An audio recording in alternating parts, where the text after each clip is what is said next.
Doamne! Ce te vești să aflăm din ziare? Uite una. În dimineața de Crăciun, pe strada X, a fost găsit o fetiță înghețată de frig. Medicii nu mai putut-o salva. În jurul ei a fost găsite o mulțime de chibrite. Martorii spuneau că a încercat să se încălzească. Fetița era orfană, iar bunica, cea care o îngrija, murise acum o săptămână. Vai, ce trist! Chiar nu mai există milă și generozitate pe lumea asta? Iată o știre, dar nu la fel de tristă. În cauza sărăciei în care trăiau, tata a decis să dea cei 4 copii la un orfelinat. Vecinii spun că e mult mai bine pentru ei, fiindcă erau mereu bătuți și lăsați fără mâncare zile întregi. Și așa trăiau din mila vecinilor și a cunoscuților. Sărbătorile de Crăciun le vor petrece în centru de plasament. Măcar nu a fost găsit pe stradă, morți de frig și de foame ca cealaltă fetiță. Da, e adevărat, dar fără părinți nu pot fi fericiți. Haideți să vă citesc și eu.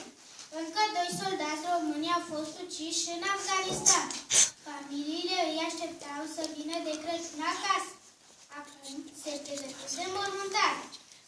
Vieților, copii, cum îl veți mai aminti Crăciunul de acum înainte? Nu ar trebui să existe război. De ce suntem atât de răi? Oare mai există speranță? Da, mai există. Totul depinde de voi. Oamenii vă puteți schimba chiar de azi, chiar din acest moment. În seara de Crăciun se întâmplă miracole în viețile și în sufletele oamenilor.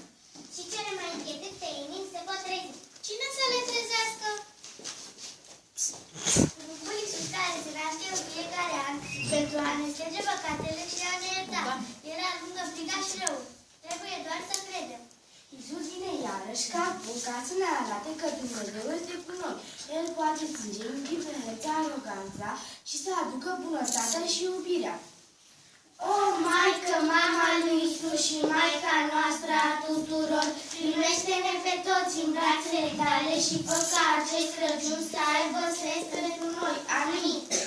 Aș fi dorit să fiu o stea pe ceruri, cu strălucirea ei, să pot vedea în jos, în umbra nopții și în nebun, cel mai iubit copil din se năștea. Iubirea lui s-ar fi aprins în mine, să-l luminez mai pus și mai curat. În noaptea grea să vadă oricine, pe pruncul, pe mine veni s-a dat. Iubirea lui ne-a chemat la Iezuși, minunea întrupării să vedem un copil, dar totuși, El ne este un rege sfânt și Dumnezeu etern. Aș fi dorit și eu să pot aduce și ea o smirnă și tămândă, iar glasul Dumnezeu să uce cu alungerilor pot pe scări de har. Și la valul să vă țipa mântul, în locul de înalt. Și ai ajuns să faceți un cuvânt, astăzi pentru ce ne-au venit în jurul Iisus.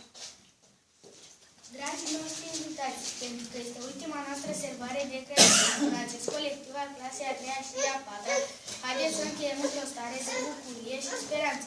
Să sperăm, să credem că lucrurile bune pe care le dorim se pot întâmpla în viitor. Vă mulțumim!